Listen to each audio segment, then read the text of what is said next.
Muy buenas tardes, mi nombre es Arturo Valdebenito, soy chileno, nadie es perfecto, ¿sí? Pero por la gracia del Señor vivo en México, en Monterrey, con mi esposa, mi hijo menor, y trabajo en el Ministerio de Respuestas en Génesis hace aproximadamente 9 años, sirviendo en Sudamérica, exponiendo, sirviendo en la iglesia local en diferentes lugares. También fui pastor 20 años de una iglesia local, una iglesia bautista en Chile, y hace apenas un año y un poquito más estoy en Monterrey, México, sirviendo a tiempo completo, sirviendo a la iglesia local de otra manera. Tuve la oportunidad de servir a tiempo completo como pastor de una iglesia local, pero hoy día sirviendo, viajando y animando a los creyentes a confiar en la autoridad de la palabra del Señor. Y a eso nos hemos juntado hoy, a hablar un poco de eso. Y quiero contarles sobre el ministerio Respuestas en Génesis. Respuestas en Génesis es un ministerio apologético que tiene más de 30 años de existencia. Fue fundado por Ken Ham en Australia, pero hoy día lo conforman muchísimos científicos de clase mundial, personajes muy reconocidos en el área de la ciencia. Tenemos genetistas de Harvard, genéticos moleculares, astrónomos, físicos, geólogos, muchos hombres y mujeres de alto nivel de capacidad científica que está haciendo publicaciones, investigación, pero ellos no ven ningún problema entre lo que la palabra del Señor dice y lo que la ciencia permite comprender y descubrir y argumentar. Así que esta es una de las áreas de nuestro ministerio. ¿Y esto por qué? Ken Ham, cuando él era niño en Australia, su padre es presbiteriano, una familia presbiteriana, su padre les enseñaba la Biblia desde pequeños en casa, y cuando pasó por Génesis en la sección del diluvio, él les explicaba a los niños, porque los niños ya estaban escuchando la teoría evolutiva de Darwin, ¿no? Millones de años, que venimos de seres simiescos, etcétera, etcétera. Y el papá hizo, como él trabajaba la madera, le hizo a escala proporcional en casa, a sus hijos el arca de madera para que ellos entendieran que esta era una historia real, que no es un cuento, no es una leyenda, es un hecho verídico, tal como la Biblia lo relata. Y eso quedó tan grabado en la familia Ham, Ken en particular, que cuando él fue profesor de biología, de ciencias, se dio cuenta cuánto la teoría evolutiva socavaba la confianza de los creyentes en la autoridad de la palabra del Señor en temas de orígenes. Y muchos jóvenes hoy día abandonan su fe en la época universitaria porque desde pequeños han sido instruidos con estas ideas y empiezan a dudar de lo que la Biblia enseña en Orígenes versus lo que le enseñan en la escuela o en la universidad. Y este ministerio ha crecido. El 2007, en el área metropolitana de Cincinnati, en el norte del estado de Kentucky, Estados Unidos, abrió el Museo de la Creación. Es un museo que trae a la vida las páginas de la Biblia. Y es un museo interactivo de clase mundial. Es muy interesante lo que ahí se muestra. Y si ustedes un día visitan Estados Unidos, por la gracia del Señor, puedan considerar visitar este museo. Cuando usted llega a ese lugar, hay parques, hay zonas de juegos, hay lagunas, hay tirolesa, hay zoológico, hay mucho que hacer, es un parque temático, pero lo más interesante, además de lo hermoso que es por fuera, toda esa zona y el parque en especial, cuando usted llega al Museo de la Creación va a tener una recreación de lo que la Biblia enseña. Tenemos fósiles de dinosaurios, de muchos tipos de dinosaurios, tenemos un fósil de huevo de tiranosaurio rex fosilizado de 45 centímetros. Hacemos una explicación de la metanarrativa bíblica, de lo que la Biblia dice versus lo que los científicos ateos han querido adoctrinar a nuestros jóvenes y a nuestra cultura. Estamos trayendo a la vida las páginas de la Biblia. Eso es lo que hacemos de manera gráfica. Génesis 1, Génesis 2, Génesis 3, graficado, particularmente los primeros 11 capítulos explicados de manera gráfica con mucho fundamento bíblico, pero también toda la información científica disponible y todo apuntando a Cristo. Todo apuntando a Cristo. Esto es muy importante. ¿Por qué el ministerio hace esto? Porque el ministerio se ha dado cuenta que cuando cae Génesis comienza a caer toda la metanarrativa. Es el fundamento sobre el cual todas nuestras doctrinas, directa o indirectamente, se fundan históricamente en los hechos de Génesis. Así que tenemos un planetario de efectos especiales muy, muy interesante. Tenemos un cine de efectos especiales también. Y tenemos todas las explicaciones. Hablamos de datación radiométrica, carbono 14, del origen de las especies, venimos o no de los simios. También tenemos toda una defensa de los manuscritos, toda la defensa histórica. Claro, porque si la Biblia nombra ciudades, ríos, si eso no existe, ¿por qué tendríamos que creer en este libro? Y hermanos, nuestra fe no es una fe ciega, nuestra fe es una fe histórica, basada en hechos históricos reales. Por eso defendemos los hechos históricos desde Génesis 1:1. Nosotros no solamente decimos sola escritura, sino toda escritura. y particularmente desde el versículo 1:1, en el principio creó Dios los cielos y la tierra. De ahí en adelante comienza la historia.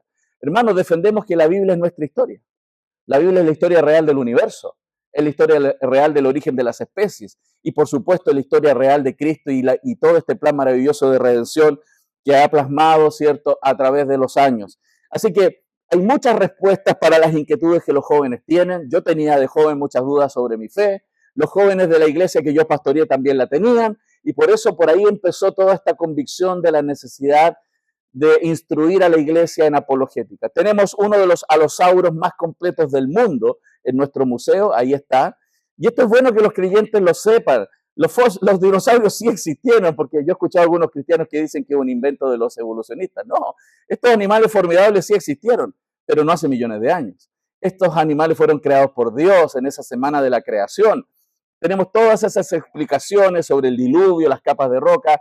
Tenemos un centro de entrenamiento allá, restaurantes, y esto me encanta, hermanos. Es una muestra de la santidad de la vida. Cada etapa embrionaria explicada de lo formidable y maravilloso que Dios ha hecho. Con láser simulamos sistemas sanguíneos, respiratorios, de fondo hay un pum, pum, pum, pum. Tenemos testimonio de mujeres que han pasado por aquí y han decidido no abortar.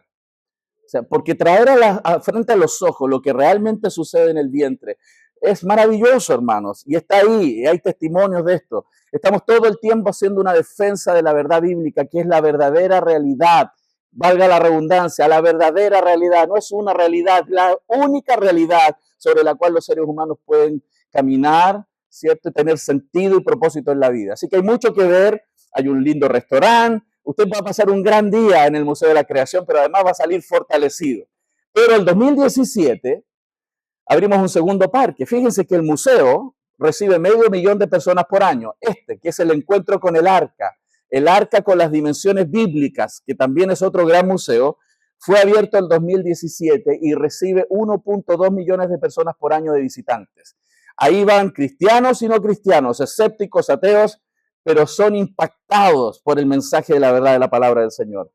Cuando usted vaya, va a encontrar un parqueo muy grande, es un parque de 30 hectáreas, lo llevan en buses hasta la zona del arca y cuando usted se está acercando al arca, se impresiona, hermanos. Llega al centro de conferencias y comienza a caminar hacia ese barco que tiene las dimensiones de la Biblia.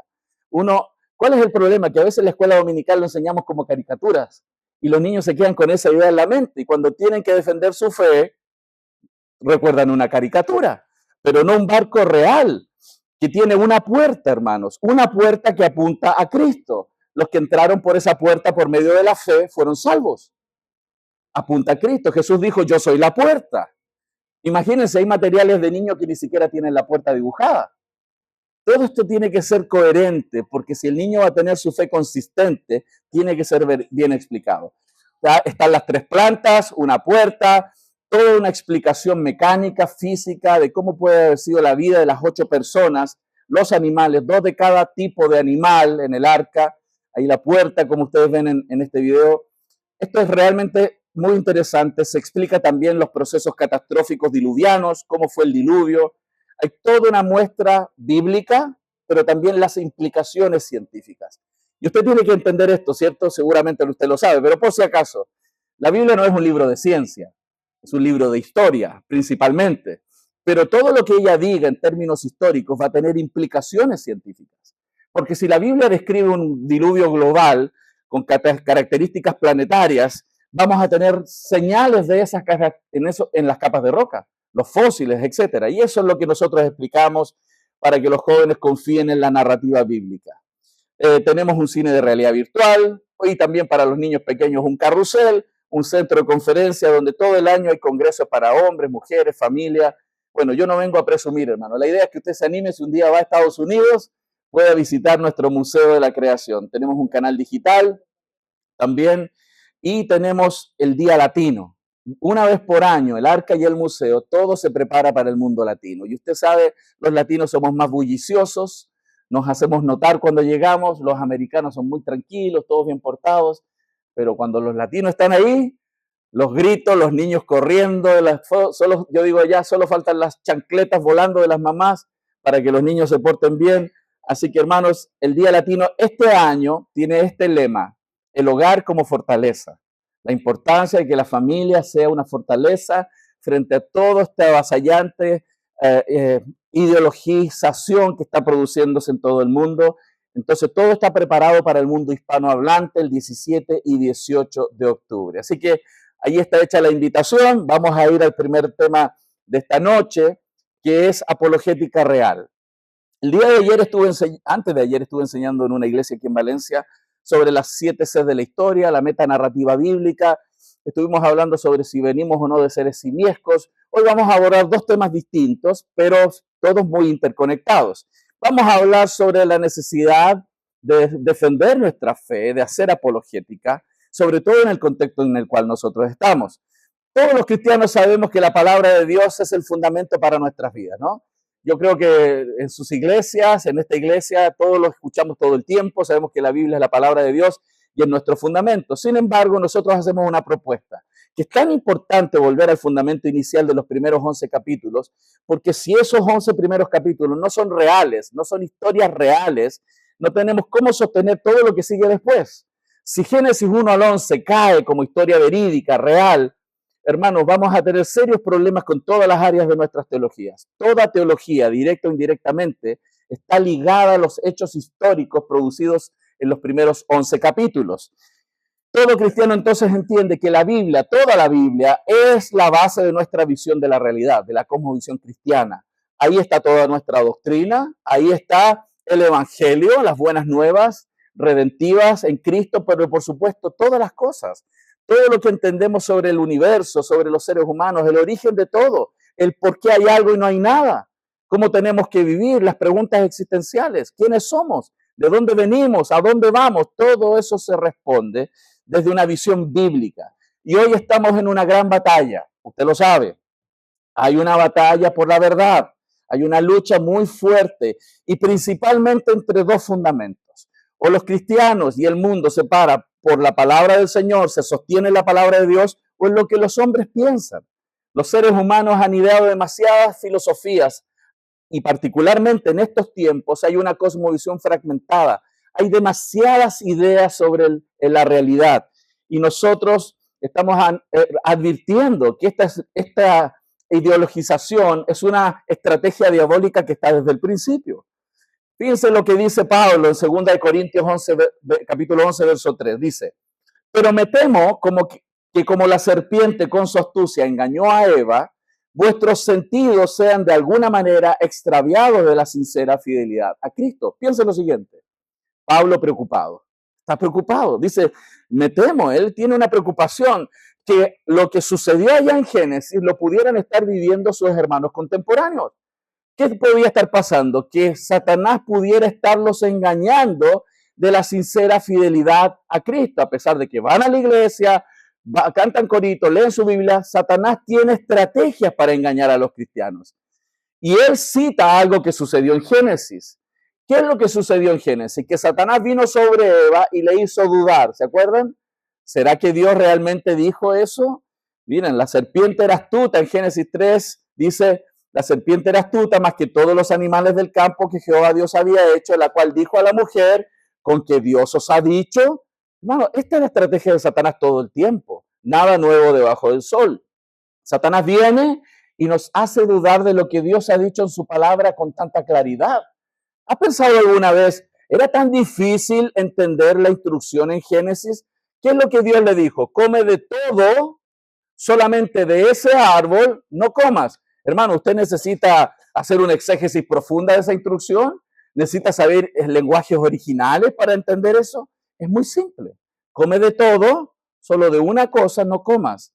¿Por qué una persona puede caer en un error y romper ese mandamiento que estaba advertido de muerte y caer? ¿Cómo alguien puede caer si tenemos tanta capacidad de entender una instrucción? Es porque Satanás tiene la capacidad de engañarnos. Y la estrategia de Satanás en Génesis es lo que Pablo está diciendo. Me estoy temiendo que ustedes, hermanos de Corinto, están siendo engañados de la misma manera como sucedió en Génesis. ¿Y cuál es la estrategia del diablo en Génesis? Primero nos hace dudar de lo que Dios ha dicho y luego que nos tiene tambaleando, si Dios dijo o no dijo, lo niega. Nada nuevo debajo del sol, hermanos. Los cristianos hoy día seguimos siendo atacados de la misma manera. Él nos quiere hacer dudar de lo que Dios dice en su palabra, y luego que nos hace dudar, muchos después terminan negando lo que Dios dice en su palabra con tanta claridad. Pero ese ataque, hermanos, sigue y contundentemente tratando de hacernos dudar.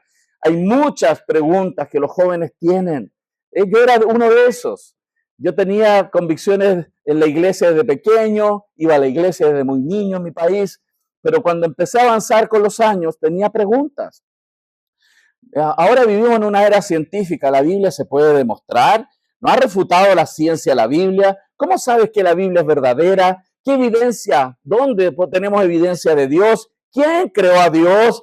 ¿Crees que Adán y Eva realmente existieron? ¿De dónde obtuvo Caín su esposa? ¿Cómo surgieron todas las razas si solo habían dos personas para empezar todo? ¿Dónde está la evidencia del diluvio? La Biblia es solo un libro, no es solo un libro religioso, etcétera, etcétera. Hermanos, tantas preguntas que los cristianos tenemos, y los niños y los jóvenes en particular.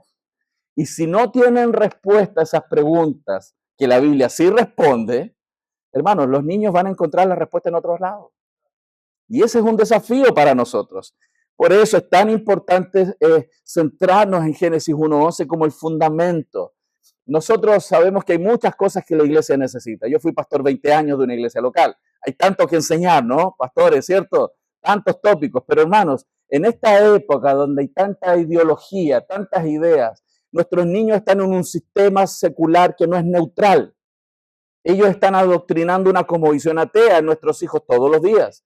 Necesitamos reforzar con mucho más fuerza lo que significa Génesis como el fundamento de nuestras creencias. Lo que vemos hoy día en el mundo, aborto, pornografía, pedofilia, transhumanismo, racismo, LGBTQ, y todo lo que hoy día nos espanta un poco, ¿no?, de lo que estamos viendo en nuestra cultura. ¿Por qué se produce esto? Porque el ser humano comenzó a vivir sin la palabra de Dios. Cuando alguien se aleja de la verdad bíblica, va a distorsionar la verdad bíblica, va a creer mentiras, y eso va a derivar en las consecuencias que nosotros estamos observando en el presente. Por lo tanto, es muy importante que seamos esa generación que se para, ¿cierto? Dice ahí que seamos irreprensibles y sencillos, hijos de Dios sin mancha, en medio de una generación maligna y perversa, en medio de la cual resplandecéis como luminares del mundo. Y para poder hacer eso, hermanos, necesitamos entender que debemos prepararnos. La luz tiene que resplandecer en medio de las tinieblas, ¿cierto? No puede estar escondida debajo del almud. Y a veces hemos caído en esa mirada un poco de convento, ¿no? De enclaustrarnos, separarnos de la cultura para no ser contaminados, pero hemos perdido la capacidad de salar la tierra, de iluminar el mundo. Y es importante hoy día preparar a nuestros hijos para que hagan también ese trabajo. Prepararlos porque hoy día está demasiado fuerte la ideologización de la mente de nuestros creyentes. El mundo está así, como en la época de los jueces. Cuando no había rey en Israel, cada uno hacía. ¿Por qué llega un momento donde cada uno hace lo que bien le parece? Porque cuando no hay un dador universal de la ley, que pone una ley universal, no hay cómo definir categorías de bien y categorías de mal. Nadie puede definirlo, todo es subjetivo. Y estamos en esos tiempos. Por eso es tan importante fortalecer nuestras convicciones bíblicas, porque la Biblia no es una verdad, la Biblia es la verdad. La verdad. Por lo tanto, hacer apologética en estos tiempos requiere mucho conocimiento bíblico. Tenemos que sumergirnos en las Escrituras. Pero además de sumergirnos en las Escrituras para que Dios nos hable, tenemos que ver cómo la Biblia responde a las ideas del mundo. No solo decir lo que Dios tiene para mí, para mi familia y mis hijos, sino cómo responde a las mentiras del mundo.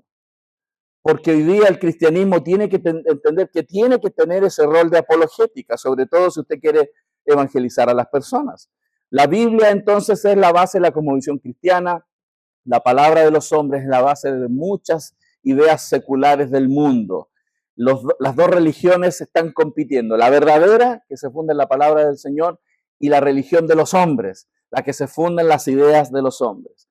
Por eso, cuando queremos hacer apologética, tenemos que entender que la realidad en la cual nosotros vivimos tiene tiene tres aristas o tres patitas de una mesa, ¿no? Imagínense una mesa con tres patas. Para que se sostenga y se entienda la realidad en la cual un ser humano vive, hay tres áreas que son muy importantes de definir. Los filósofos ateos que han creado tres áreas en la filosofía, que voy a hablar ahora de eso, pero que la Biblia las ha respondido antes que ellos se pusieran a pensar. Una de ellas es lo que los filósofos ateos llaman ontología. Es un concepto técnico, pero ¿qué significa ontología? ¿Cuál es la realidad última? ¿De dónde viene todo? ¿Cuál es la causa de todas las cosas? Fíjense que todo ser humano, toda cultura, directa o indirectamente, trata de responder esa pregunta. ¿De dónde venimos? Ontológicamente hablando, ¿cuál es la realidad última? Para los cristianos, ¿cuál es la realidad última? ¿Cuál es la causa de todo? Dios. Él es la primera causa no causada, que es causa de todas las consecuencias que vemos en el presente. Hoy, si yo me preguntara, ¿de dónde viene Arturo Valdebenito? Arturo Valdebenito viene de sus padres. ¿Y los padres de Arturo de dónde vienen? De sus padres. ¿Y los padres de mí? De sus padres. Si nos remontamos a esa pregunta hacia atrás, vamos a tener que encontrar un punto del origen de todo. Los naturalistas, los ateos seculares, dicen que ese principio era la nada. Y de la nada surgió todo. Otros piensan, como los filósofos griegos, 400 años antes de Cristo, y ya existían estas discusiones entre los filósofos griegos, es que había materia eterna, materia que siempre existió, y habían otros que eran creacionistas, sin ser bíblicos, que pensaban que había un ente rector, un logos, pensaban algunos, sobre todo de la escuela platónica, que había un logos rector que le daba coherencia a toda la realidad. Fíjense que los filósofos griegos, como también a través de la historia, los seres humanos tratamos de explicar por qué estamos aquí. Y todos necesitamos esa respuesta. Pero también hay otra área de la filosofía que se llama epistemología, que es cómo sabemos lo que sabemos, cuál es nuestra fuente de la verdad para los cristianos. ¿Cuál es la fuente de nuestra verdad? Usted lo dijo ahí, la palabra de Dios. Él es la realidad de todas las cosas, esa es la fuente de la verdad. Y para nosotros ese debería ser el prisma, los lentes con los cuales interpretamos cualquier idea, cualquier acercamiento interpretativo de la realidad. Para nosotros Dios es la causa de todo, la palabra de Dios es la fuente de la verdad y cómo debemos comportarnos. El mundo habla de ética. Para nosotros, cómo debemos comportarnos en el aspecto moral o ético, para nosotros es la ley de Dios, la fuente. Fíjense, todo lo que Dios nos ha dado a nosotros para entender la realidad. Fíjense, aquí está, ¿de dónde vengo? ¿Cómo sé quién soy, mi propósito? ¿Cuál es la fuente de conocimiento que me permite entender quién soy y para qué estoy aquí? ¿Cuál es el propósito de mi vida? Pero también cómo debiera moverme, qué es bueno, qué es malo. Todo viene de Dios para un creyente. Pero el mundo no está así. El mundo, en la categoría de la ontología, la corriente principal ontológica en el mundo es el materialismo. Ellos piensan que la materia y la energía es todo lo que existe. Por lo tanto, no hay un Dios. Vivimos en un sistema cerrado, donde todo es materia y energía, todo el cosmos es una materia y energía, y dentro suceden por leyes de la naturaleza, suceden las cosas. Y si tú quieres explicar por qué el planeta Tierra es lo que es hoy día, bueno, materia y energía, leyes de la naturaleza obrando en la materia por millones de años. Algunos dicen que hubo una gran explosión, un Big Bang hace unos 14,5 mil millones de años. Se sabe esa historia, ¿cierto? Porque eso no es ciencia, eso es un cuento. Es una narrativa. La teoría del Big Bang es una narrativa, es una historia que dice que hace 14,5 mil millones de años, toda la masa del universo, todos los kilos de materia y energía estaban en una partícula altamente densa y elevada temperatura que no saben de dónde salió, pero ahí está, explota, ¡pum!, se expande violentamente. Y hace unos 10.000 a 12.000 millones de años comienzan a aparecer las primeras galaxias y las supernovas. Y hace unos 5.000 millones de años atrás, nuestro sistema solar comienza a tener órbitas en torno a una estrella naciente llamada el Sol. Pero nuestro planeta se enfría hace unos 4,5 mil millones de años atrás. para poder formar una corteza más dura que está enfriándose. Y un meteorito, hermanos, hace unos 4.000 millones de años golpea la Tierra, pero traía muchos estanques con agua y le trae mucha agua al planeta Tierra. Y en esa sopa primordial surge la vida. La primera molécula con características de autorreplicación, con información genética, que tiene la información genética para producir todas las especies que existen en el universo, comenzaron a mutar y por mutaciones favorables y selección natural, aquí estamos en Valencia. Y la historia continúa y el universo sigue expandiéndose, se está enfriando y vamos a morir todos congelados. Suena chistoso, ¿no? Pero eso es lo que se le enseña a nuestros muchachos en la academia, porque ellos no tienen la capacidad de separar las creencias de los profesores de la evidencia científica observacional que se puede comprobar. Por eso es importante entrenar a nuestros muchachos, porque ellos se le para un profesor adelante con bata blanca de la Universidad de Harvard y el problema es que él se traga todo lo que él dijo. Y fíjense, cuando un profesor le dice que hace unos 65.000 millones de años existieron los dinosaurios, y la escuela dominical, la maestra le dice que no sabe si existieron los dinosaurios, ¿a quién le va a creer? ¿A quién le va a creer?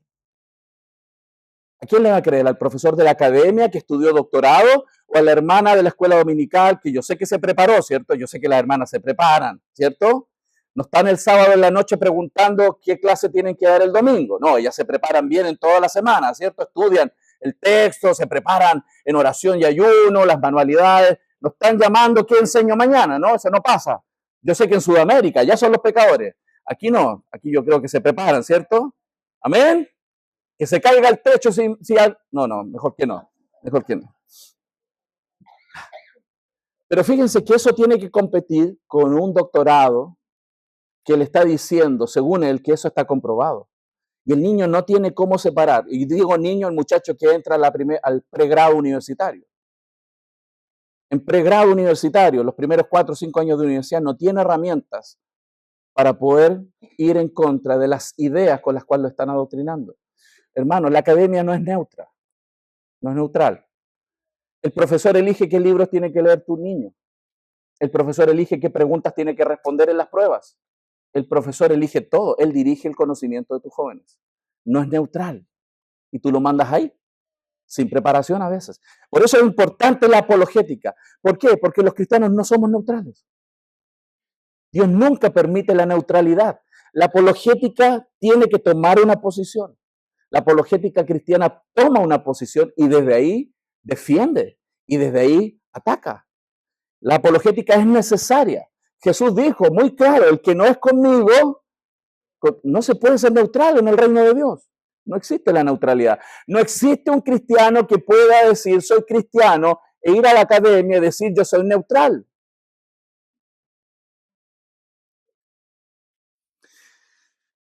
El Salmo 1 advierte sobre cuál es la fuente de nuestro consejo. ¿Dónde encontramos nuestro consejo? Bienaventurado el varón que no anduvo en consejo de malos.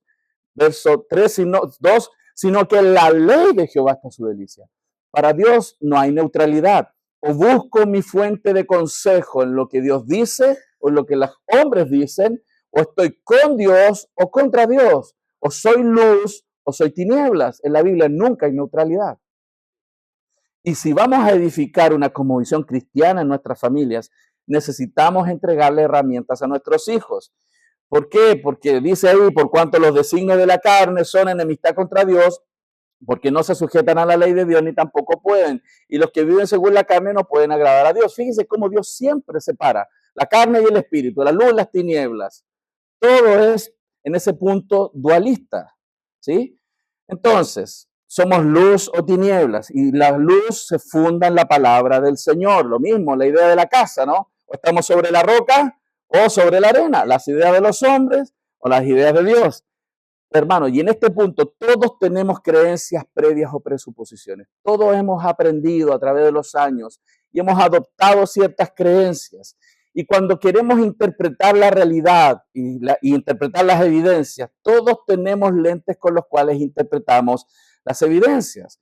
Hoy no vamos a poder abordar muchas cosas que me encantaría quizás en el futuro, ¿no? cuando hablamos de los dinosaurios, cuando hablamos de las capas de roca, cuando hablamos del origen de las especies, de las supuestas razas, etcétera, etcétera. Pero cuando la gente quiere interpretar qué pasó en cualquiera de estas áreas, por ejemplo, todos nos acercamos a las evidencias y las interpretamos. Para los cristianos, los lentes con los cuales interpretamos las evidencias son lo que la Biblia dice en primera instancia, ¿no? El problema, hermanos, y lo estamos viendo en muchos países, que niños, jóvenes que han estado toda su vida en la iglesia, yendo los domingos a la escuela dominical, abandonan su fe en la época universitaria. ¿Por qué? ¿Por qué entre un 60 y un 80% de los jóvenes abandonan la fe? Porque no hemos entrenado a nuestra generación a dialogar entre nuestras convicciones y lo que el mundo piensa.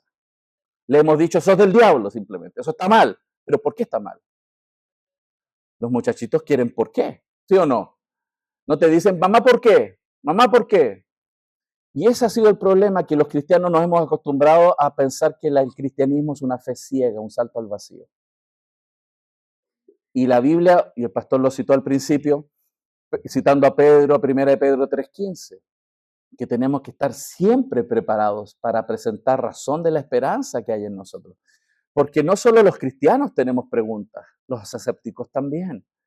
Y tenemos que ser compasivos cuando un escéptico, un ateo, nos está haciendo preguntas, ¿por qué crees lo que crees? Que yo le dé razonablemente explicaciones de por qué creo lo que creo. No le puedo decir, no, es que yo creo simplemente. No, Dios no quiere que seamos así, ¿no? Y muchos hoy día están abandonando la fe. Los cristianos no tenemos que ser neutrales. Fíjense, ¿saben por qué no tenemos que ser neutrales? Porque ellos no lo son. Los ateos no lo son. Y les voy a dar un ejemplo. Lo que voy a leer ahora es el testimonio de un ateo que ya falleció hace poco, que es un defensor de la teoría evolutiva. Él dice así, Richard Lewontin, murió el 2021. Nos ponemos del lado de la ciencia a pesar de lo extremadamente absurdo de algunos de sus conceptos, a pesar de su fracaso en cumplir muchas de sus extravagantes promesas de vida y salud.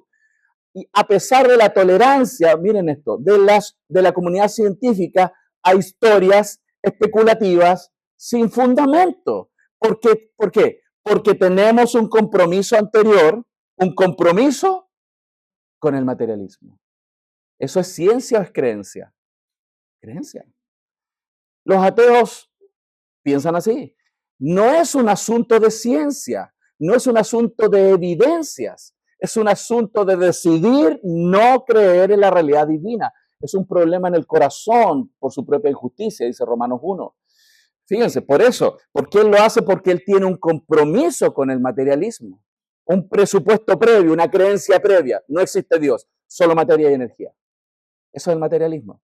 Y como yo solo creo que hay materia y energía y no creo en Dios, todo lo que yo hago en mi academia, todas las conclusiones que yo hago y las que obtengo van a ser materialistas.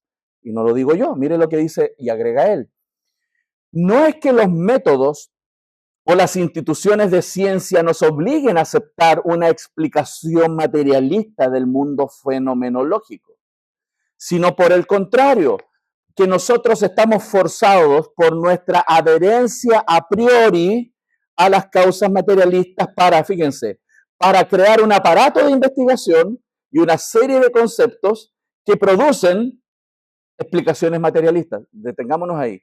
Él está diciendo que como él es materialista, todo lo que él haga, el aparato de investigación, las herramientas que va a utilizar, los conceptos que va a utilizar, es con el objetivo de producir explicaciones materialistas. Y dice, sin importar que tanto vayan en contra de la intuición como que la nada trajo todo, ¿no? Eso va en contra de la intuición, ¿cierto? Pero no importa, no importa. No importa que tan místicas sean para el que no ha sido iniciado. Más allá de eso, el materialismo es un absoluto. Pues no podemos dejar que un pie divino cruce la puerta. Entonces, no es un asunto, hermanos, de evidencias. El ateísmo, el materialismo es una creencia religiosa, más dogmática que cualquier otra religión. Y el problema, ¿saben cuál es el problema? Es que se viste, es un lobo con piel de oveja, se viste como oveja, neutral en la academia. pero nuestros niños, nuestros jóvenes están siendo lavados en su cerebro poco a poco frente a nuestros propios ojos. Por eso es importante entrenarnos y entender que la Biblia es la base histórica para entender todas las cosas. Aquí quiero dar un ejemplo. El presente, en el área de las ciencias, es utilizado para interpretar el pasado. Para nosotros los cristianos, el presente, lo que yo observo en el presente, no necesariamente es la base para interpretar el pasado. Y voy a explicarlo con algo que pasa en mi país, Chile. En Chile es un país de muchos terremotos. ¿Ah? Por esta zona no es mucho, ¿no? Aquí no bien. En mi país, hermanos, tenemos temblores todos los días. Terremotos grandes cada 10 años. Vivimos bailando mambo la noche con los terremotos. Pero ¿por qué se producen los terremotos en Chile? Porque tenemos frente al continente sudamericano, en el océano, una placa continental, es una roca enorme, una placa que le llaman placa de Nazca, que está entrando debajo de la placa del continente. Ese proceso que la placa de Nazca, rocosa, entra por debajo de la continental, se llama subducción de placas. ¿Qué genera esta entrada de 3 centímetros por año? Genera tensión en la roca. La roca de arriba con las rocas de abajo empiezan a presionarse y en algún momento, después de unos 10 a 15 años, se quiebra la placa de Nazca, entra, a veces, la última vez, el 2010, entró 2 metros.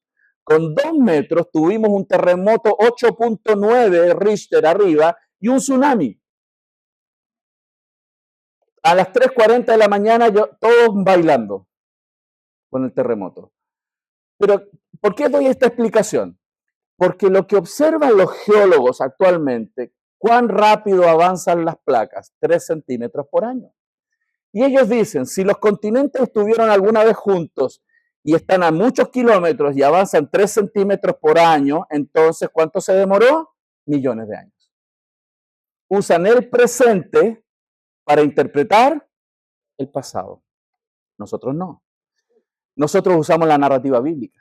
La Biblia nos dice cuándo la geología del planeta cambió totalmente y el diluvio global con la ruptura del grande abismo, todo el fondo oceánico partiéndose en pedazos y además las cataratas de los cielos, ¿no? Lo digo porque a veces los creyentes piensan que el diluvio fueron 40 días, 40 noches de lluvia. Es mucho más que eso. La Biblia dice más.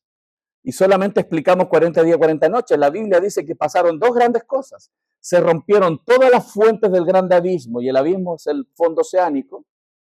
Y además se abrieron las cataratas de los cielos y llovió 40 días. O sea, tuvimos ruptura tectónica en el fondo oceánico en todo el planeta, por lo tanto terremotos y tsunamis masivos. Por eso tenemos todo el fondo oceánico encima del continente. Tenemos fósiles del océano a 4.000, 5.000 metros de altura en las montañas. ¿Por qué? Porque todo el fondo oceánico se vino encima y dejó enterrado en capa de roca todo lo que pilló a su paso. Tenemos evidencia en todos los continentes del enterramiento rápido de vegetales y animales en el diluvio. Pero no usamos el presente, usamos la Biblia para decir no solo lo que pasó, sino cuándo pasó. Es muy interesante cuando el diluvio es narrado en Génesis, dice, en el año 600, en el mes segundo, a los 17 días del mes. ¿Por qué Dios nos da año, mes y día?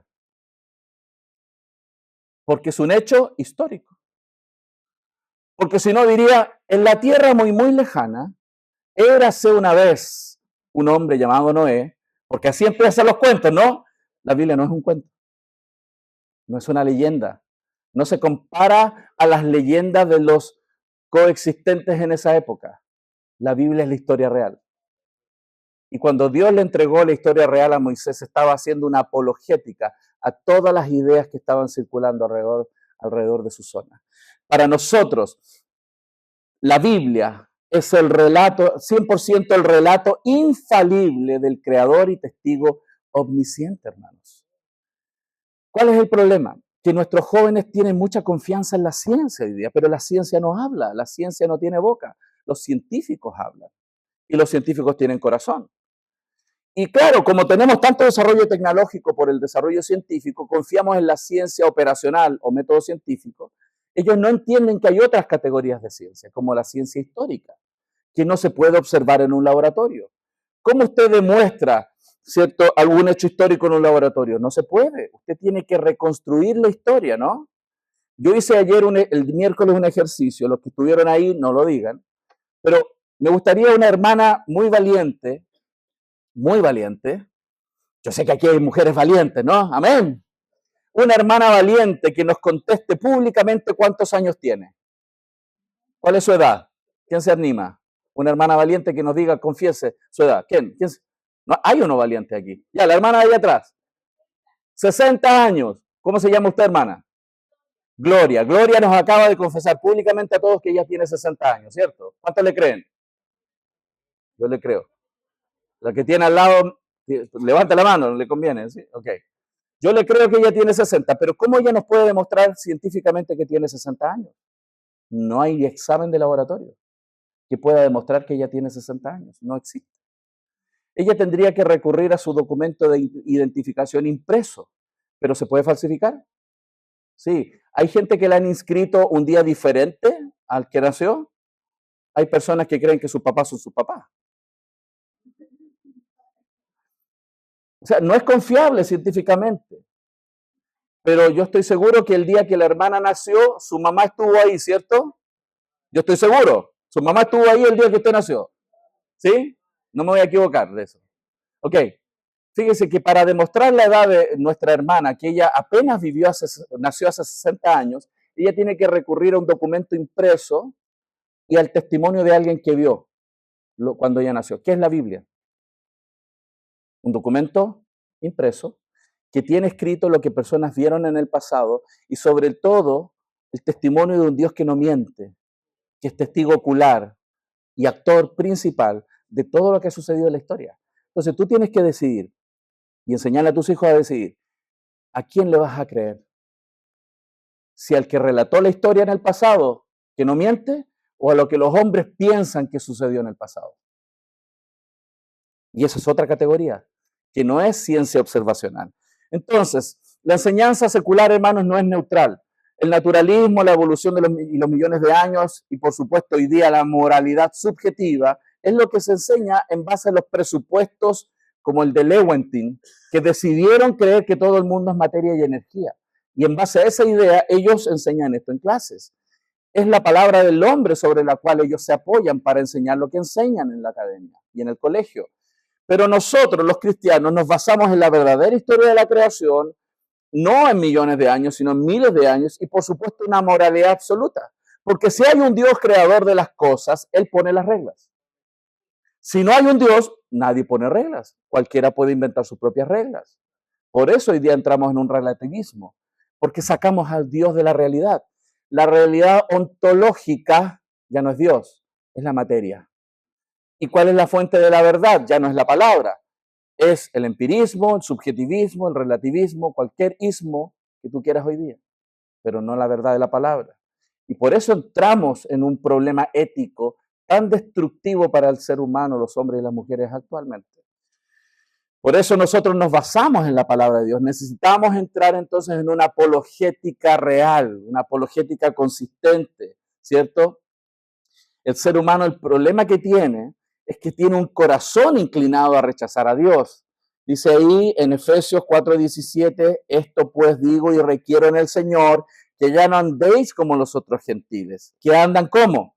En la vanidad de su mente, o sea, sus propias ideas. No, mi idea es más maravillosa, mi idea es la correcta, mi idea, pero ¿y la idea de Dios? Ellos andan en sus ideas, teniendo el entendimiento entenebrecido, ajenos de la vida de Dios por la ignorancia que ellos hay y por la dureza de su corazón. Y hermano, esas personas son las que instruyen a tus hijos en la academia, que no son neutrales. Esas personas andan en la vanidad de su mente, tienen el entendimiento entenebrecido, aunque tengan un diploma de Harvard, están ajenos de la vida de Dios por la ignorancia que en ellos hay, por la dureza de su corazón, y tú se los pasas para que los adoctrinen. No son neutrales. No estoy diciendo que no los mandes a la escuela. Estoy diciendo que si los vas a mandar, entrénalos. Entrénalos.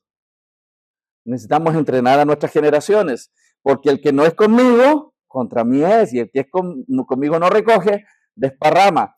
Y esto es basado, hermano. Estamos aquí para hacer esa influencia, esa sal, esa luz, y tenemos que traer a las personas a la palabra de Dios. Y el problema es que nos han hecho creer que tenemos que dejar la palabra del Señor para ser neutrales y dialogar con ellos. No, ellos tienen creencias. Y ese ha sido el problema de muchos cristianos que abandonan la Biblia y quieren ir a dialogar con raciocinios, con argumentos sin presupuestos bíblicos. Y por eso pierden. Les han hecho creer que eso funciona. No, hermanos, esto ha pasado.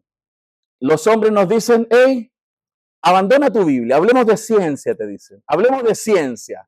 Abandona la Biblia, no seas religioso. Ven a un terreno neutral, deja la Biblia. Y lamentablemente cristianos hacen eso, pero ellos nos dejan sus creencias. Ellos no dejan su Biblia con sus versículos. ¿Se dan cuenta? Muchos cristianos caen en ese error, en ese juego, y por eso pierden. Porque no se dan cuenta que los no creyentes, los ateos, están llenos de creencias. Y tenemos que explicarles a ellos, a nuestros hijos, cuáles son las creencias que ellos tienen. Este librazo, tú lo conoces, ¿no? Lo absurdo de la incredulidad. Jeffrey Johnson hace un excelente trabajo en este libro, justamente mostrando las corrientes de pensamiento y muestra cómo la Biblia responde a los errores de esas ideas. Este sería un buen libro para que nuestros jóvenes comiencen a ser entrenados y que aprendan a tener una cosmovisión bíblica que responde a las mentiras de este mundo. Cuando las evidencias se presentan, nadie es neutral. O nos ponemos los lentes desde una perspectiva cristiana o los lentes ateos. Una de dos, no hay intermedios. La historia bíblica, por lo tanto, debe ser el paraguas o los lentes sobre los cuales nosotros entendemos todas las cosas. La Biblia no es solo un libro religioso en términos de moralidad, no solamente el camino al cielo y el plan redentivo. La Biblia es la verdadera historia de todos nosotros, de todas las cosas. Y así podemos responder a muchas de las cosas. Cuando Génesis 1 al 11 nos describe lo que sucedió, nos está hablando de una creación perfecta, la caída o corrupción de todas las cosas, luego una gran catástrofe diluviana y luego una confusión producida por el juicio de Dios que confundió las lenguas, ¿cierto? Y se produjo una dispersión geográfica de la población, porque Dios quería que llenaran la tierra. Esos 4 elementos que están ahí en Génesis 11 se relacionan con las disciplinas que nuestros muchachos estudian, con astronomía, biología, la explicación a la muerte, el sufrimiento, los fósiles, el diluvio y los supuestos grupos de personas o razas, dirían algunos otros. Entonces necesitamos estar ahí, parados sobre eso. Hoy día, para poder explicar las cosas que los cristianos debemos saber, tienen coherencia cuando se arman desde Génesis hacia arriba, no como conceptos separados. ¿Cómo le explicas hoy día a un joven que no hay más que 2 géneros, hombre y mujer? Porque Génesis lo dice. No hay más géneros. Pero ¿cómo le explicas que el subjetivismo hoy día de la ideología de género no tiene sentido? Tienes que explicarles cómo se funda la verdad y cuál es la verdad. Entonces hay muchos elementos que hay que ir explicando paso a paso para que no sean arrastrados por estas ideas de este mundo. Porque todas las ideas de este mundo se fundan en otra historia. Que no hay Dios, es naturalismo, Big Bang, teoría evolutiva. Todo se desprende de ahí. Yo soy consejero bíblico de la Asociación de Consejeros Certificados de Estados Unidos y he podido estudiar todas las escuelas de psicología. Todas las escuelas de psicología que intentan ayudar al ser humano, ¿no? No podemos criticar eso. Yo he leído de Skinner, de Adler, de Freud. Todos ellos han tratado de entender el comportamiento humano para intentar ayudar al ser humano. No tienen una mala intención. ¿Cuál es el problema? Los lentes con los cuales interpretan las evidencias. Todas las escuelas de psicología ven que el ser humano es un animal instintivo, evolucionado, no culpable. Y por lo tanto, si ellos se equivocan en entender qué es el hombre y cuál es su problema, el diagnóstico va a estar errado. Y si el diagnóstico está errado, la solución también. Por eso, aunque quieren ayudar, no logran. La cosmovisión cristiana nos permite entender bien qué es el hombre y cuál es su problema. Necesitamos entonces prepararnos como apologistas, hermanos. Prepararnos. Y voy a usar 1 de Pedro 3:15 para dejar plantadas estas ideas en ustedes. Esto va a significar una preparación, sin duda, pero quiero ir al fundamento, a sus corazones, a que entiendan qué es lo que el Señor quiere con ustedes en este mundo. que sean esa luz, que sean esa sal. Yo creo que a todos nos duele que nuestra sociedad se esté pudriendo, ¿no? A todos nos duele, nos afecta ver cómo nuestro mundo se está oscureciendo, ¿cierto? Se está pudriendo y se está oscureciendo. Pero ¿quién es la sal? ¿Quién es la luz? Nosotros, la iglesia. O sea, si el mundo se sigue oscureciendo, se está pudriendo, es porque hay una función nuestra que no está siendo activa, ¿cierto? Necesitamos tomar esa responsabilidad. Entonces, la escritura dice, en 1 de Pedro 3:14 en adelante, dice, mas también si alguna cosa padecéis por causa de la justicia, bienaventurados sois. Por tanto, no os amedrentéis por temor de ellos, ni os conturbéis, sino santificad a Dios el Señor en vuestros corazones y estad siempre preparados para presentar defensa con mansedumbre y reverencia ante todo el que os demande razón de la esperanza que hay en vosotros. Entonces, para prepararnos para hacer apologética real, necesitamos tomar de este texto, hacer una exégesis aquí breve, para entender algunas cosas que te animen a entender de qué se trata esta batalla, ¿no? Ya he dado muchos antecedentes, pero quiero ir primero a 6 actitudes que como apologistas bíblicos debemos tener en este mundo. Primero, asegúrese primero de que la defensa que usted va a hacer sea necesaria por el testimonio, no por su soberbia. O sea, ¿por qué vamos a hacer apologética? No por nuestro ego, no porque quiero destacar, no porque quiero que la gente vea, wow, cuánto sabe este tipo, ¿no? Que, oh, se pasó, qué grandioso, qué conocimiento. No, estamos aquí, hermanos, para testificar de Cristo. Nuestro testimonio es para honrar a nuestro Señor. Por eso dice, más también, si alguna cosa padecéis por causa de la justicia, bienaventurados sois. Hemos de conducirnos como el Señor dice, y si por eso padecemos, gloria a Dios. Si vamos a ir a dar testimonio a un mundo que rechaza el testimonio de Cristo, y por eso somos perseguidos, atados, incluso asesinados, bienaventurados somos, bendecidos somos, porque a Cristo el Señor, con Él lo hicieron. Entonces, tenga en cuenta esto. La apologética tiene que tener primero un trabajo en nuestro corazón, muy claro aquí. ¿Por qué hago lo que hago? ¿Por qué voy a ir a dar razón de lo que creo? ¿Por qué? ¿Por qué? Porque el Señor debe ser honrado en mi vida y a través de mi vida. Y eso es muy importante. No se trata de nosotros, se trata de Cristo.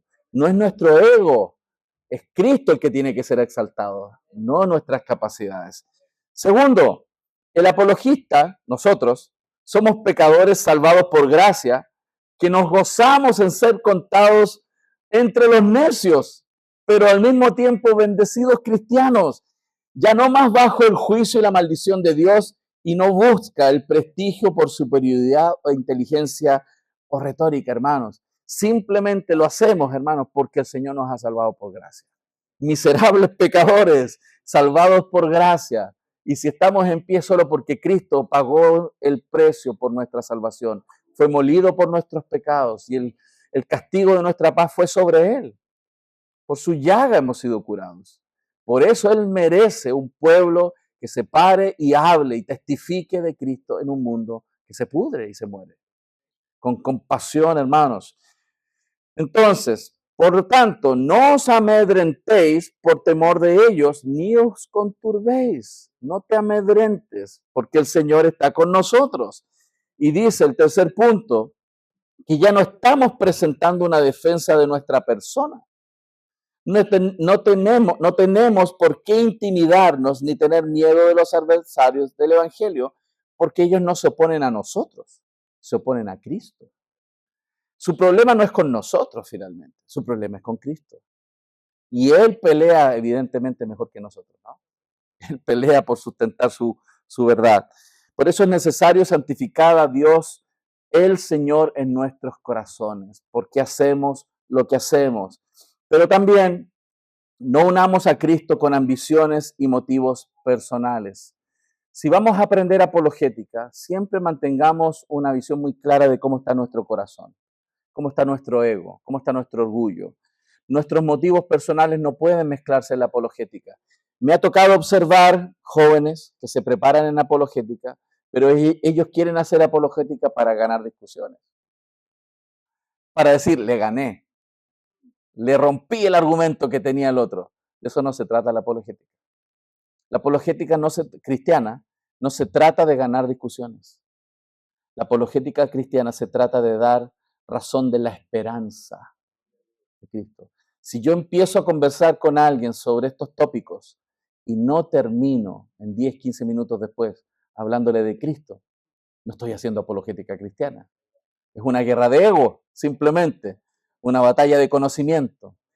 Nuestra apologética está conectada con la esperanza del Evangelio de nuestro Señor Jesucristo. Y por eso estar siempre preparados para presentar defensa de eso. Sí, hay que prepararse, hay que leer, hay que estudiar, sin duda, hermanos. Se requiere una preparación y ejecución continua. Sin duda que hay que leer, hay que tomar literatura. Miren, gracias al Señor hoy día existe mucho material. A la mano, muy a la mano. Gracias a Dios hay en español y en muchos idiomas. Aquí trajimos buenos recursos que logramos conseguir en español para tenerlos en la gira. A veces tenemos que invertir en vez de ir al McDonald's y gastarnos 15, 20 en una hamburguesa, mejor se compra un libro, hermano. Y edifica su corazón y edifica y prepara a sus jóvenes. ¿Sí? Ok, y dice, con mansedumbre y reverencia ante todo el que os demande razón de la esperanza que hay en vosotros. Por eso, una apologeta sin el fruto del Espíritu está en desobediencia. Nosotros debemos siempre cultivar nuestro corazón. Vamos a tener que aprender, pero también, hermanos, es nuestro corazón el que tiene que estar siendo bien reflexionado, bien puesto delante del Señor. Gálatas 5, 22, 23 dice, más el fruto del Espíritu es amor, gozo, paz, paciencia, benignidad, bondad, fe, mansedumbre, templanza. Contra tales cosas no hay ley. Eso debiera estar en nuestros corazones a la hora de hacer apologética, ¿no? Proverbios 1.7 dice, el principio de la sabiduría es el temor de Jehová. Los insensatos desprecian la sabiduría y la enseñanza. Entonces, ser temerosos de Dios. Dios está con nosotros, Dios nos va a ayudar, nos va a capacitar, pero tenemos que ser temerosos, dependientes. Si ahí partimos en el temor del Señor, ¿cierto? Si entendemos que ahí está todo, tememos a Dios y a su palabra, a su presencia, Él se va a revelar. Nos va a revelar a Cristo, en quien están escondidos todos los tesoros de la sabiduría y del conocimiento. Y esto lo digo para que nadie os engañe con palabras persuasivas, porque aunque estoy ausente en el cuerpo, no obstante en espíritu estoy con vosotros, gozándome, dice Pablo, y mirando vuestro buen orden y firmeza de vuestra fe en Cristo. Por tanto, de la manera que habéis recibido al Señor Jesucristo, andad en él, arraigados y sobreedificados en él y confirmados en la fe, así como habéis sido enseñados, abundando en acciones de gracias. Mirad que nadie os engañe, dice, por medio de filosofías y huecas sutilezas según las tradiciones de los hombres, conforme a los rudimentos del mundo y no según Cristo. Entonces, fíjense cómo Pablo conecta la piedad, el crecer como cristiano, con una clara comprensión de la idea bíblica en contra de las filosofías de este mundo. Las ideologías, no según Cristo. La Biblia no dice aquí, o Pablo no dice que no estudiemos filosofía. Dice, cuidado, que tengas cuidado. Porque toda idea que tú aprendas, toda filosofía, todo conocimiento, tiene que ponerse a los pies de Cristo. Porque Él es la verdad. ¿Sí? Entonces, Pablo no dice que no estudie filosofía, lo que dice es cuidado con la filosofía. Y el temor del Señor te va a ayudar a formar tus convicciones bíblicas, para tener una ortodoxia, un correcto conocimiento y también una ortopraxis, una correcta práctica en nuestra vida que va a conformar la cosmovisión cristiana. ¿Saben lo que va a pasar cuando nuestros jóvenes comiencen a aprender de estas cosas? Que ellos van a tener mucha más confianza sobre por qué creen lo que creen. Les va a ser más simple explicar las razones de sus creencias. Muchos cristianos dicen que no evangelizan porque tienen miedo que les pregunten ciertas cosas, no tienen respuesta. Si tú los enseñas, van a tener más respuestas. Romanos 3:4 dice, antes bien sea Dios veraz y todo hombre mentiroso. Pregunto, ¿está preparado? Ahí debería haber una coma, déjenme corregir ahí. No coma de comer, ¿no? Sí, a veces ahí está. Ok. Está preparado en corazón y alma, ahí hay otra coma mal, para estar de acuerdo con lo que dice Pablo. Él está diciendo que si todo el mundo estuviera de acuerdo en contra de lo que Dios dice en su palabra, entonces Dios sigue siendo veraz. Hermanos, la verdad sigue siendo verdad, a pesar de que todo el mundo esté en contra. Y por eso tenemos que preparar a nuestros cristianos. La máxima autoridad de Dios es algo de lo que debemos estar muy conscientes si vamos a desarrollar una cosmovisión cristiana. Déjenme poner este dibujo. Entonces, ¿qué debería tenerte orgulloso? No si tu hijo es doctor, no si tu hija es ahora una estrella de cine, no si tu hijo tiene riqueza en este mundo, sino si tu hijo ama al Señor y ama su palabra. Eso es lo que lo va a salvar, eso es lo que lo va a mantener firme. Ahí tenemos que invertir, ahí es donde tenemos que invertir tiempo, fuerza, dinero. Amén. Entonces, ¿cómo defender nuestra fe? Ya lo hemos visto, estar siempre preparados para dar razón de la esperanza. Hay muchos tópicos que se pueden aprender, ¿no? Pero tenemos que estar ahí, preparados para dar defensa y confirmación del Evangelio. Déjenme poner aquí algo más. Proverbios 26, 4 al 5, y con esto estoy terminando esta primera exposición. Proverbios 26 dice, nunca respondas al necio de acuerdo con su necedad, para que no seas tú también como él. Responde al necio como merece su necedad, para que no se estime sabio en su propia opinión. Entonces, para ser apologetas, necesitamos trabajar en nuestro corazón, ¿se acuerdan? Nuestro corazón. Necesitamos aprender sobre diferentes tópicos, pero también ver cómo trabajamos y respondemos lo que la gente piensa. Y aquí esto es muy interesante. El necio es alguien que hace lo que está bien a sus propios ojos, como dice la escritura. El necio es alguien que confía en su corazón, que rechaza a Dios, el recurso final de sabiduría y de verdad. El necio ha dicho en su corazón, no hay Dios. Debido a eso, él no logra ver muchas cosas. Fíjense en esto, él no está logrando ver, él está con un ojo menos, por decirlo de una forma. No construye su vida sobre el cimiento seguro y firme de Dios y su palabra.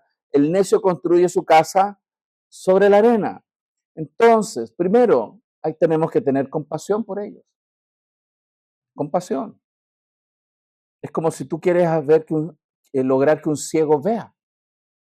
Entonces, si nosotros nos acercamos a ellos, lo vamos a hacer con mansedumbre y reverencia porque les amamos, porque queremos ayudarles en su necedad.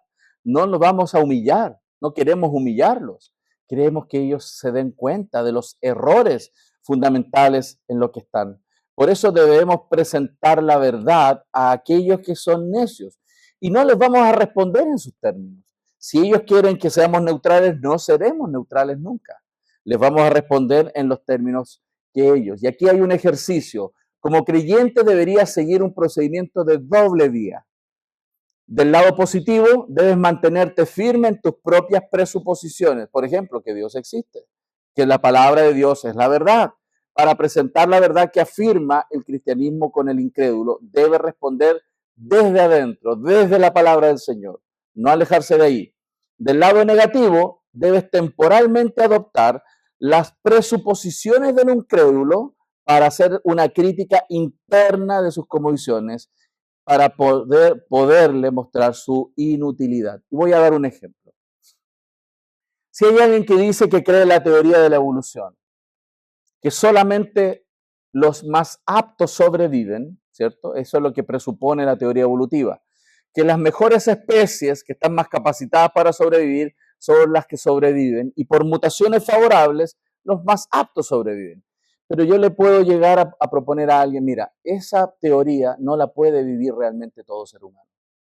Porque si tú tuvieras una mujer que tiene en su vientre un bebé que le dijeron los médicos que va a fallecer al nacer, imagínate que esa mujer da a luz y muere el bebé. ¿Vas a ir y le vas a decir, bueno, no llores porque los más aptos sobreviven? No. Si tú quieres creer esa cosmovisión, joven, amigo, eso no se puede vivir porque no somos animales, somos seres humanos creados a imagen y semejanza de Dios. Por eso no nos comportamos como animales y Dios no nos diseñó como animales. Entonces, me gusta esta frase de Van Til, dice, toda esta posición teísta cristiana debe ser presentada no como algo solo un poco o un mucho mejor que otras posiciones, sino que debe ser presentada como el único sistema de pensamiento que no destruye la experiencia humana como a algo sin sentido. Cualquier otro tipo de defensa reduce la unicidad del cristianismo inmediatamente. La pregunta es la del tipo de esto o nada. Hermanos, el cristianismo no es una alternativa más. Jesús dijo, no dijo yo soy un camino. ¿Qué dijo? Yo soy el camino. Yo soy la verdad. Yo soy la vida. Y eso tenemos que aprender a explicarle a los jóvenes. ¿Cuál ha sido el problema de los seres humanos? Que cambiamos tres cosas que son importantes, dice Romanos. Cambiamos la verdad de Dios por la mentira. ¿No es lo que hizo Adán y Eva en el Génesis? Cambiaron la verdad de Dios por la mentira del diablo. Pero eso ha seguido. Y los cristianos a veces lo hemos hecho también. Cambiamos las verdades de Dios por mentiras que hemos aprendido de este mundo. El segundo cambio que el ser humano ha hecho es que cambiamos al Creador por la criatura. En vez de adorar al Creador, nos vamos en pos de las cosas hechas, de lo que Dios puede darnos incluso, ¿no? Nos acercamos a Dios por lo que Él puede dar, cambiando las cosas hechas y no yéndonos al Creador. Y tercer cambio, el uso natural de las cosas como Dios las creó. Esto es lo que ha arruinado al ser humano. He tenido la oportunidad de dialogar con ateos sobre estos puntos. Y yo les he dicho, ¿sabes cuál es el problema del ser humano? Que hemos decidido creer mentiras que nosotros mismos hemos inventado y nos han dicho. Hemos abandonado al Creador por las cosas hechas y nos importa más lo que existe aquí con lo que ven nuestros ojos. Y hemos dejado el orden creado. Y es por eso que estamos como estamos. No es lo que está pasando porque hay tantas enfermedades venéreas, porque hay tanto suicidio en la humanidad, porque hay tanta desesperanza, porque hay tantos niños abandonados, porque hay tantos que sufren en el mundo. Es porque simplemente abandonamos la verdad por la mentira, abandonamos al Creador por las cosas hechas y abandonamos el orden de la creación. ¿Cuál es la esperanza? La Biblia lo dice. Dios, en su palabra, el Evangelio. Pero esto trajo consecuencias, hermanos. ¿Cuáles fueron las tres consecuencias que dio a esos tres cambios? Dios nos entregó una mente reprobada. Nos equivocamos, nos equivocamos. ¿Cuántos han cometido errores en su vida? Nos equivocamos, a pesar de que somos personas inteligentes, ¿cierto? Somos personas inteligentes, pero yo siempre digo esto, los perros, los perritos, no caen dos veces en un mismo agujero. Nosotros, 20.000. Había un cantante antiguo español, Julio Iglesias, ¿se acuerdan de él? Él tenía una canción, tropecé, ¿se saben esos versículos? Muy bien. Tropecé de nuevo con la misma piedra. En cuestión de amores, nunca de ganar, nunca aprenderé. Porque el problema nuestro no es de capacidad intelectual, es que tenemos un corazón al cual Dios nos entregó a los deseos de nuestro corazón. Y los deseos de nuestro corazón son peligrosísimos. Si alguna vez alguien le dice a otro, sigue tu corazón, esa persona te odia.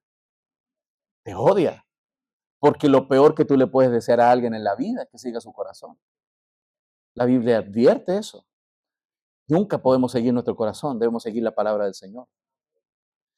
Y la tercera consecuencia de la cual Dios nos entregó es las pasiones vergonzosas.